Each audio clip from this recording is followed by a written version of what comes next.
think he wrote it. He calls it consider the consequences of your actions. He does. I have heard him say that. All right. That's exactly right. Well, I'm stealing it from Dave. All right. 1, 2, 3.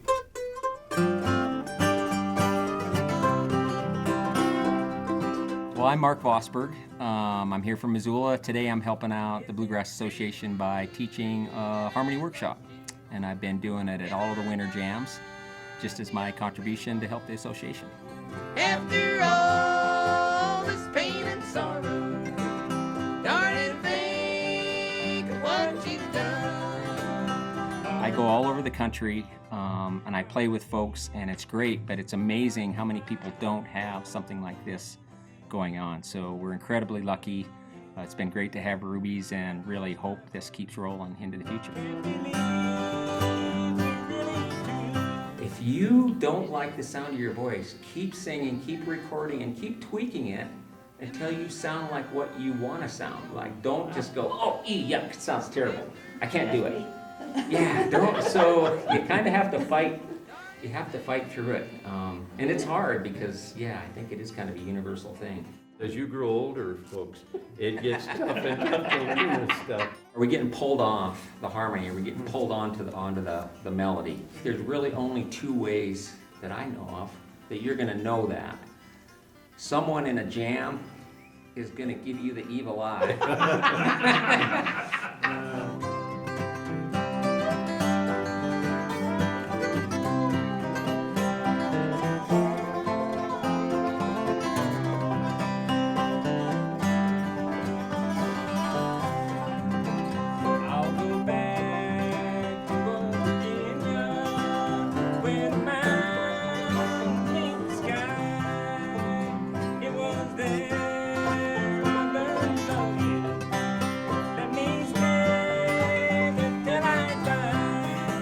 Typically in music, the melody, the lead is the strongest part. Mm-hmm.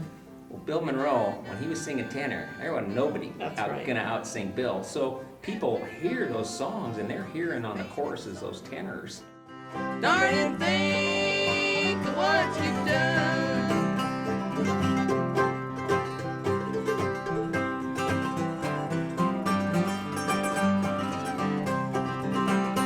I was taking mandolin lessons from Billy Neves.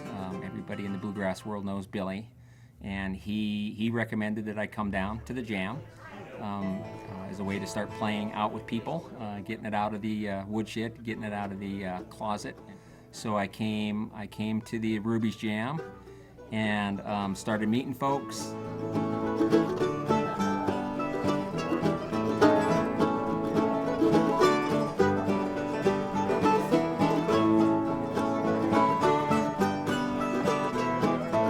Mike Conroy. I'm the president because nobody else would do it. I'm his wife Terry, and I'm one of the board members.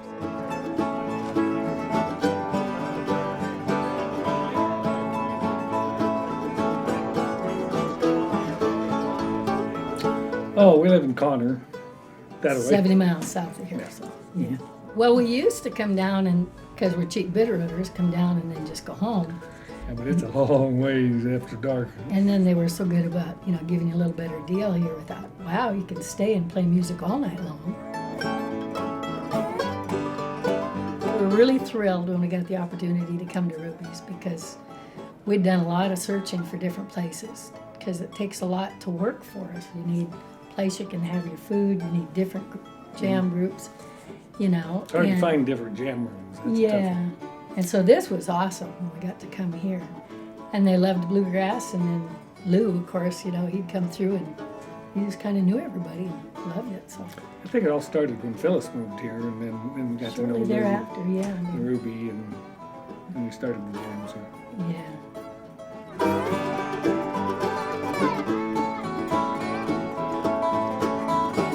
It's kept bluegrass going through the winters really well for us. Yeah. It's been good. Yeah. You get in amongst all these people, you got friends forever. Mm-hmm. So that's pretty cool. Yep. Lots of people at their best.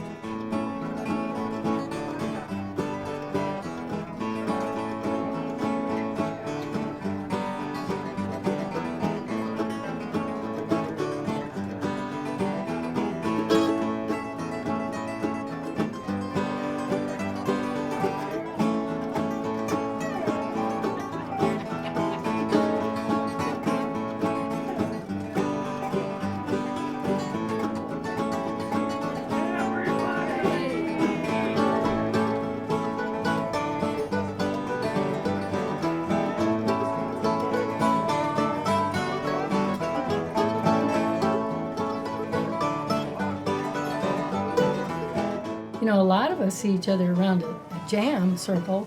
You don't do a lot of visiting other than that. You're just always jamming. There's a lot more to all these people than just what you see in the jam circle. We're finding that out more all the time because we don't play as much as we used to. Yeah, but we talk more. So. We talk more, so.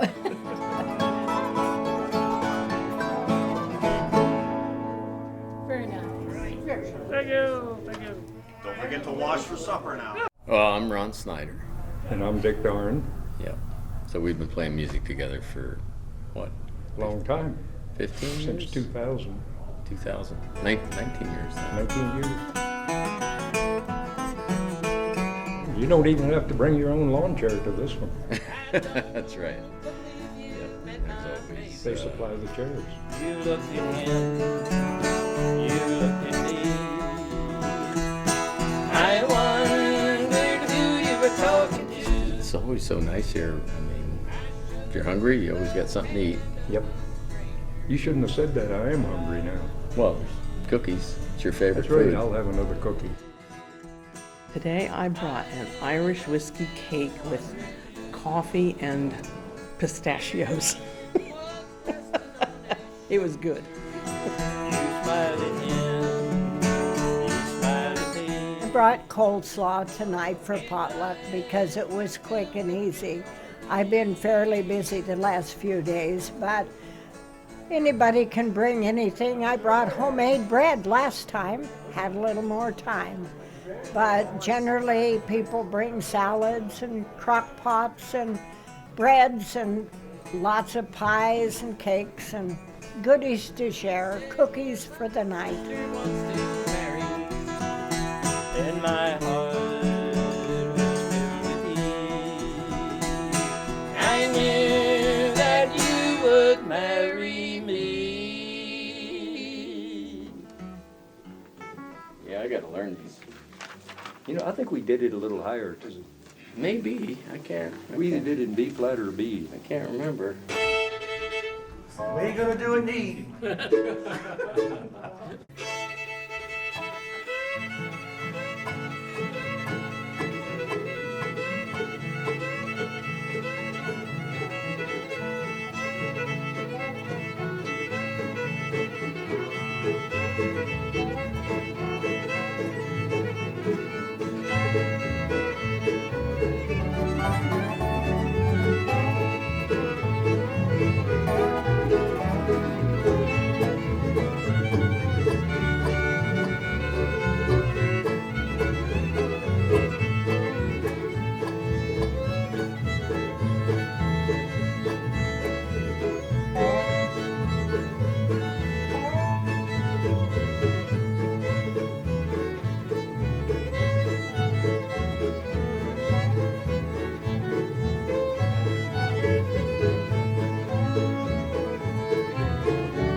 I've been merchandise detailer. I'm vice president right now. I really like that because you get all the PR and you don't have too much responsibility. It's just a fun organization to belong to. All of it's volunteer work. Nobody gets paid for anything. We generate a couple $1,000s a year, but we utilize a couple $1,000s a year to just keep the organization going and to be able to help each other put on festivals and barbecues and potlucks and campouts. It's always very fun. Right, I'm Dallas and I am from Stevensville. I live actually at the Victor Crossing. It's beautiful up there. I've actually had a bluegrass luau in my backyard a couple times.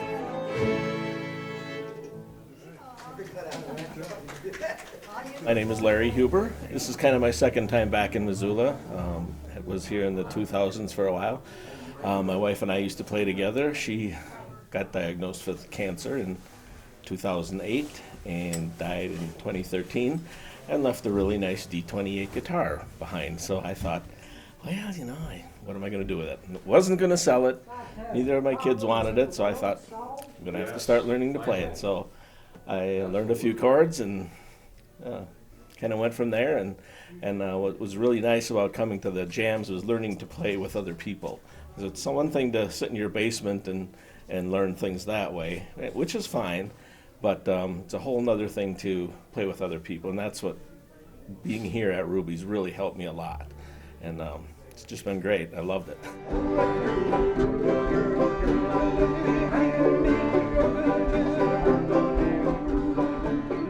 Well, I'm Carol Geese, and I can't remember when I met you, Britt, but I know it's been in the last 10 years or so.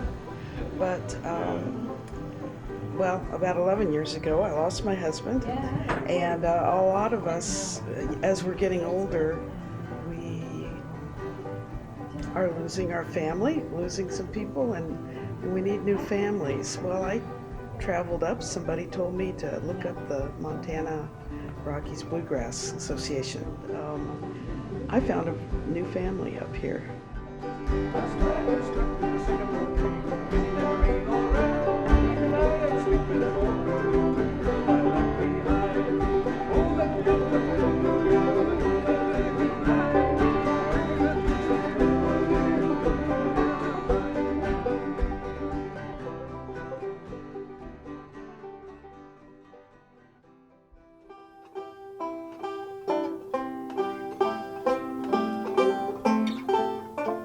My son calls Ruby's my home away from home because I'm here so often on business and for bluegrass jams. And I just want to thank the Irk family for letting us play here and all the wonderful memories and people that I've met here. Thank you all.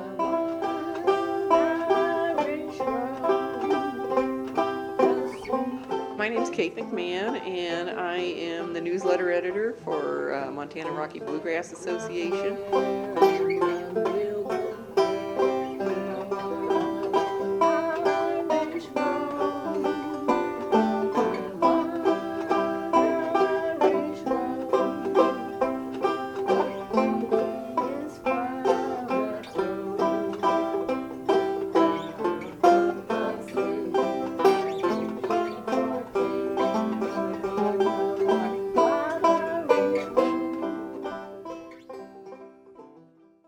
Hi, my name's Greg Boyd. I have a music store in town. I started playing the banjo a long time ago, back when I was maybe around 19, 20.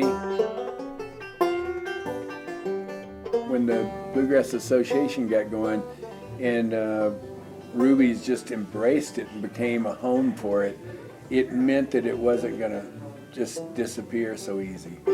We're just so lucky in Missoula to have this association and these jams and these people to play with. The Bluegrass Family, it's very, very special. Well, how could you get more families than that? Just add more family members, like More family members? kazoo, accordion. Yep. We've had our winter jams here. Mike Conroy and I were talking about it. Maybe has been 10, 12 years now. And Ruby's has always been a good sponsor of ours. I was just thinking how long I've been playing bluegrass, and it's right around 10 years, which might be, I'm not sure when the Ruby's Jam started, but I think it's somewhere around the time when the bluegrass started here at Ruby's. Being able to do it here at Ruby's with all these wonderful musicians who teach you, it's great. Gonna miss it. It's gonna be very hard to replace this venue right here. This portion of the show is brought to you by Greg Boyd's House of Fine Instruments. Let him sing me back home a song I used to hear. Make my old memories come alive.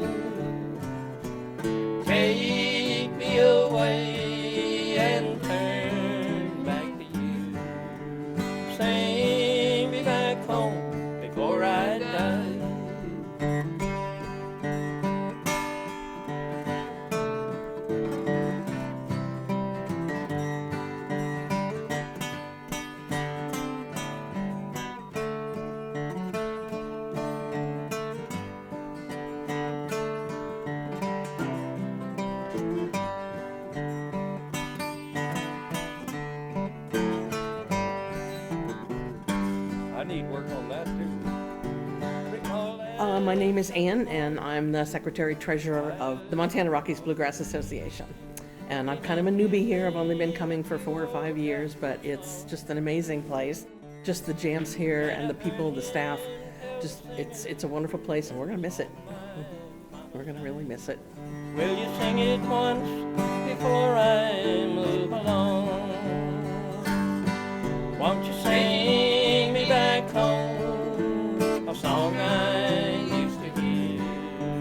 Make my old memories come alive. Take me away and turn back the years. Sing me back home before I die. Try it again.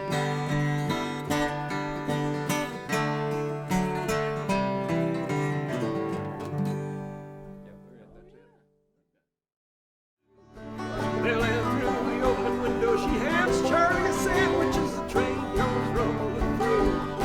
Will he ever return? No, he never returned, and his fate is still unlearned.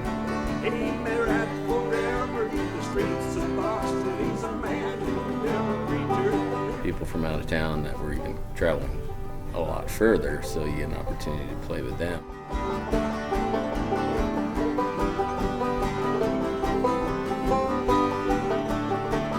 I love my drive up to Missoula. I go through Salmon sometimes, and I go up the Bitterroot and come through the highway in the winter. It's 320 miles, so it's a long ways, but it's beautiful all the way. On the way forward, I'm looking forward to my friends. I'm going to see my bluegrass friends and my bluegrass family. A lot of the same people you'd see every time, and sometimes you'd meet new people. It's a good place to meet girls of the opposite gender.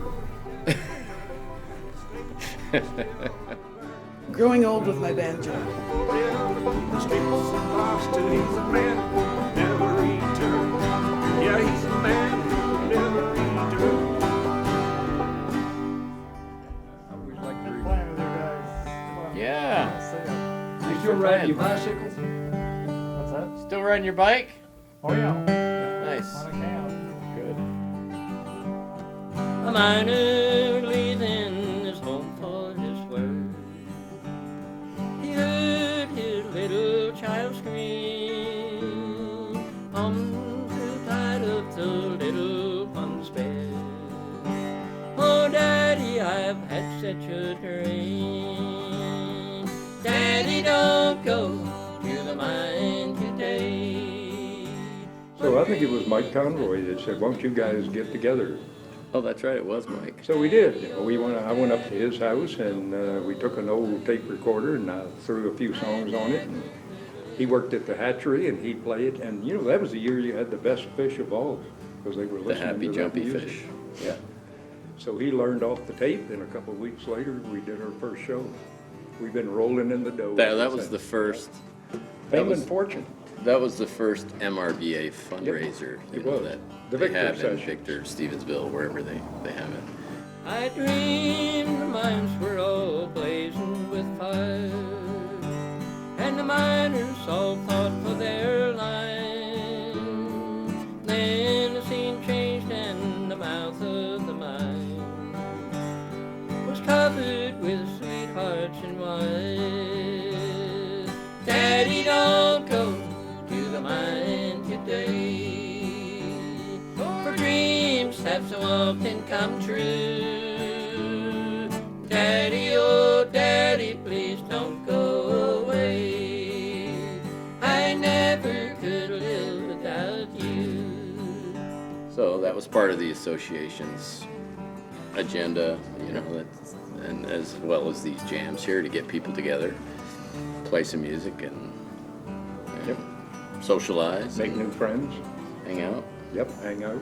eat cookies.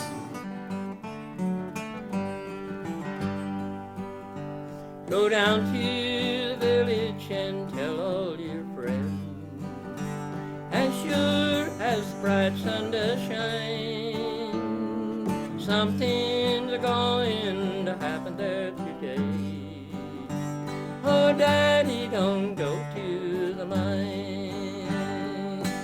Daddy, don't go to the mine today, for dreams have so often come true. Daddy, oh Daddy, please don't go away. I never could live without you.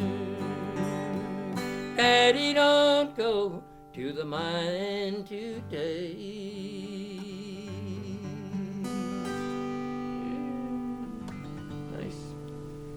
Everybody thinks that song came out of Kentucky, and it didn't. It's a Welch song. They got coal mines. You know, that place looks just like here.